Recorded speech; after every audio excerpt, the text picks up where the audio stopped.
London, 1888. The city was cloaked in mist, the streets of Whitechapel dimly lit by flickering gas lamps. The air was thick with poverty, desperation, and fear. For weeks, something or rather someone had been stalking these narrow alleys. Women disappeared into the fog, only to be found hours later, butchered in ways so gruesome that even hardened detectives trembled at the sight.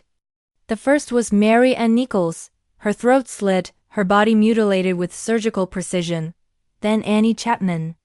Then Elizabeth Stride and Catherine Eddowes, both on the same dreadful night.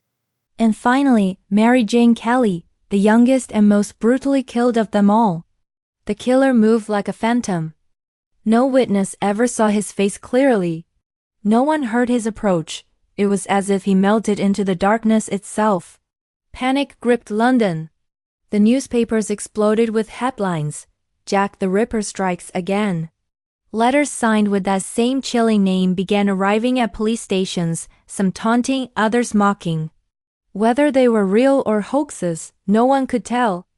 But the fear they spread was very real. Scotland Yard launched one of the most massive manhunts in history. Detectives questioned hundreds, searched hospitals and butcher shops, and even examined doctors for surgical skills matching the killer's precise cuts. Every suspect, from royal family members to common laborers, seemed to fit, and yet, none did. As the murders stopped as suddenly as they began, Jack the Ripper vanished, leaving behind only terror, unanswered questions, and a legend of an unseen monster. But perhaps the real tragedy wasn't his escape, it was how quickly his victims were forgotten. Women driven by poverty, living on the margins of a society that never cared for them until their deaths became headlines.